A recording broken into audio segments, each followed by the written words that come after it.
আসসালামু আলাইকুম প্রিয় দিনী ভাই বোনেরা, আশা করি আল্লাহর রহমতে আপনারা সকলে আলহামদুলিল্লাহ অনেক ভালো আছেন। আমিও আলহামদুলিল্লাহ অনেক ভালো আছি। কালকে শুক্রবার, আজকে বৃহস্পতিবার। কালকের দিনের জন্য খুবই গুরুত্বপূর্ণ একটা আমল নিয়ে আসছি। শুক্রবারের ফজিলাত কিন্তু অনেক, আমরা জানি সবাই। ইনশাল্লাহ এই আমলটি করলে আপনার মনের আশা পূর্ণ হবে, আপনার প্রয়োজন পূর্ণ হবে, আপনার ধন সম্পদ বৃদ্ধি পাবে। আপনারা যারা বেকার আছেন ভাইরা, তাদের চাকরি হবে। আর যে ভাইরা টাকার সমস্যা আছেন, ইনশাল্লাহ সমস্যার সমাধান হবে। যে ভাইরা ঋণে আছে, ঋণ মুক্ত হবেন, ইনশাল্লাহ আপনার ঋণ পরিশোধ হবে।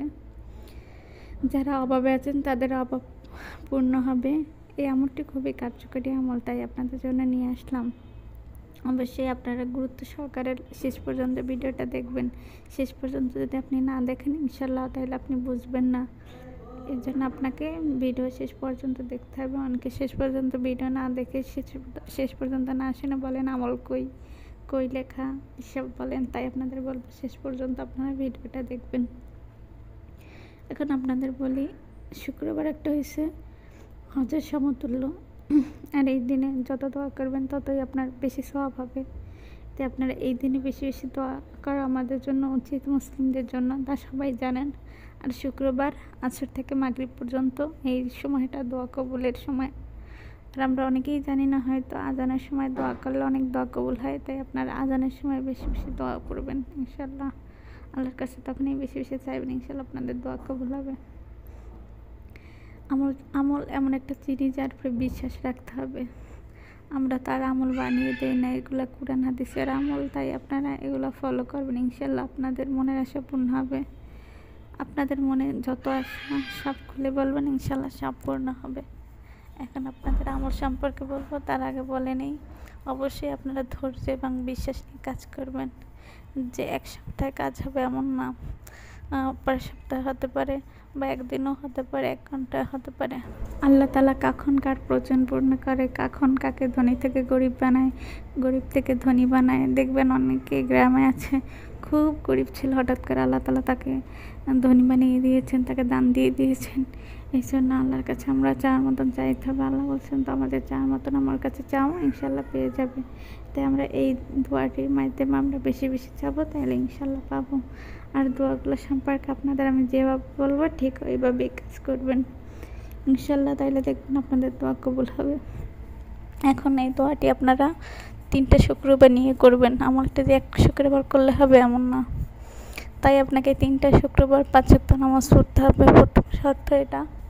দ্বিতীয় শর্ত হচ্ছে তাহাজ্জুদ নামাজ পড়তে হবে। আমি স্ক্রিনের উপর একটা দোয়া দিয়ে দেবো, এই দোয়াটি কিন্তু খুবই কার্যকরী, লাস্টের দিকে দিব। আপনারা 5 ওয়াক্ত নামাজ পড়বেন। প্রত্যেক ওয়াক্ত নামাজের পর 2 রাকাত নফল, 2 রাকাত তাহাজ্জুদ, 2 রাকাত ইস্তেগফার নামাজ পড়ে আল্লাহর কাছে কান্নাকাটি করলে আপনার সমস্যার কথা বলবেন। আর 100 বার লা হাওলা ওয়ালা কুওয়াতা ইল্লা বিল্লাহিল আলিয়্যিল আযীম এই দোয়াটি পড়বেন।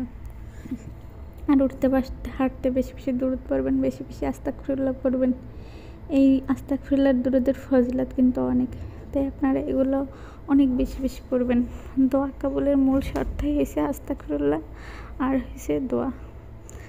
আর আপনারা মোনাজাতে ইসমে আজম দোয়াটি পড়বেন। আর বেশি করে সাইদুল ইস্তেগফার নামে একটা দোয়া আছে, এই দোয়াটা দিনে 2-3 বার পড়ার চেষ্টা করবেন। যারা পড়তে না পারবেন তারা শুনবেন, ইনশাল্লাহ তাইলেও কাজ হবে। এই আমলগুলো আসলে স্বাভাবিক। বাবা মার সাথে সবসময় ভালো ব্যবহার করবেন, পবিত্রতা থাকবেন, বাবা মার সাথে ভালো ব্যবহার করবেন, এটি খুবই গুরুত্বপূর্ণ।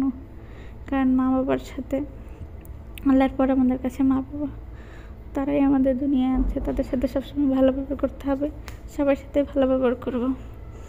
আর বেশি বেশি দুরূদ পড়বেন, পবিত্রতা থাকার চেষ্টা করবেন, সবসময় অজু অবস্থায় থাকবেন। অজু অবস্থায় থাকলে আপনার দোয়াটা কবুল হবে। আর আপনারা আসর থেকে মাগরিব পর্যন্ত এই সময়টা বেশি বেশি দুরূদ পড়বেন, আর বেশি বেশি আস্তাগফিরুল্লাহ পড়বেন। আপনারা তাহাজ্জুদ নামাজের পরে স্ক্রিনের উপরে একটি দোয়া দেব, এই দোয়াটি 100 বার পড়বেন। আগে পরে দুরূদ ইব্রাহিম আপনারা 7 বার কমপক্ষে পড়বেন। দোয়াটা আমি এখন স্ক্রিনের উপরে লিখে দেবো। আর অবশ্যই আপনারা কমেন্ট করবেন একটা, যে আপনারা কতদিনে আপনারা ফলাফল পেয়েছেন। এই আমলটি করার জন্য কোনো দিনক্ষণ লাগবে না, কোনো মাগরিবের পর বা ইশারের পর বা যে কোনো সময় করতে পারেন, যে কোনো নামাজের পরে সব সময় করতে পারবেন, সমস্যা নেই। যত করবেন ততই ভালো। এই যে স্ক্রিনের উপরে আমি দোয়াটি লিখে দিচ্ছি, এই দোয়াটি পড়বেন ইনশাআল্লাহ। আপনি যদি আমার এই পুরো নিয়মটা ফলো করতে পারেন, ইনশাআল্লাহ আপনার কোনো অভাব থাকবে না, ধন সম্পত্তির মালিক হবেন, আপনার চাকরির ব্যবস্থা হবে, রিজিকের ব্যবস্থা হবে ইনশাআল্লাহ। এটি করে অনেকেই কাজ পেয়েছেন, আপনিও পাবেন। ভিডিওটা একটা লাইক, একটা শেয়ার করে দিবেন। আপনারা যে যা সমস্যা আছেন জানাবেন।